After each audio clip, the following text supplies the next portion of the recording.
नमस्कार। जिन्होंने आत्महत्या करी, हम उन्हें क्यों नहीं बचा पाए? आगे जो आत्महत्या कर सकते हैं, उन्हें हम कैसे बचा सकते हैं? इस बात पर आज हम बात करेंगे। आत्महत्या का एक प्रमुख कारण केवल और केवल एक बीमारी होती है, जिसके बारे में लोगों को जानकारी नहीं होती है।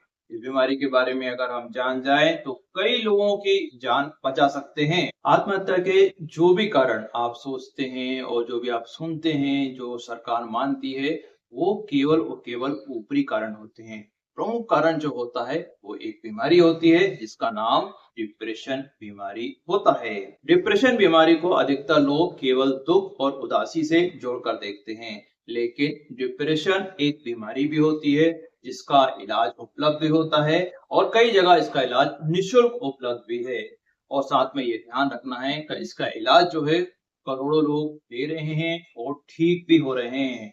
और जिनको आत्महत्या के विचार आते हैं या जो आत्महत्या करने के प्रयास के दौरान बच जाते हैं, उन्हें डिप्रेशन बीमारी की जो गोली होती है वो दी जाती है, जिससे कि उनका डिप्रेशन ठीक हो सके और आत्महत्या के विचार आना रुक सके। कुछ लोगों को डिप्रेशन बीमारी के लिए गोली दवाई की जरूरत होती है, कुछ लोगों को बिना दवाई के ठीक हो जाता है और कुछ लोग इतने मजबूत होते हैं जो कि डिप्रेशन बीमारी को बिना किसी डॉक्टर की मदद से, बिना किसी गोली दवाई की मदद से ठीक हो जाते हैं। डिप्रेशन बीमारी में कई लक्षण होते हैं। उन्हीं में से एक लक्षण होता है आत्महत्या करने की इच्छा होना, विचार आना और प्रयास करना।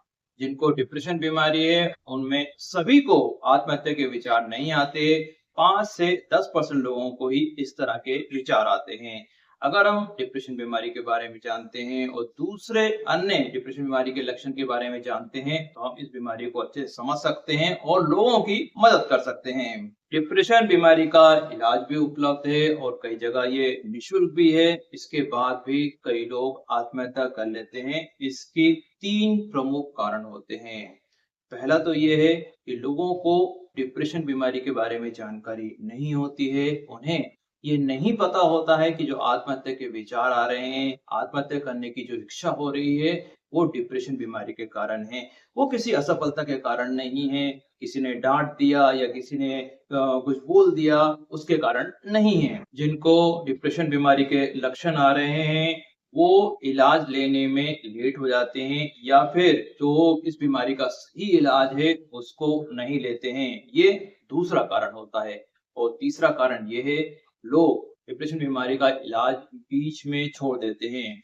बीच में इलाज छोड़ने से कई लोगों को आत्महत्या के विचार आने की जो तीव्रता है वो बहुत ज़्यादा होती है और साथ-साथ कई बार वो ऐसा प्रयास करते हैं। इसलिए ध्यान रखना है, डिप्रेशन बीमारी में जो गोलियाँ चलती हैं, उन्हें बिना डॉक्टर के परामर्श के कभी भी कम या बंद नहीं करना है। अगर 5 से 10% लोग भी डिप्रेशन बीमारी को समझने की कोशिश करते हैं और समझ लेते हैं, तो वे लोग जो आत्महत्या करने वाले हैं, उनकी मदद कर सकते हैं। अगले वीडियो में हम डिप्रेशन बीमारी को और भी अच्छे तरीके से समझेंगे। Thank you.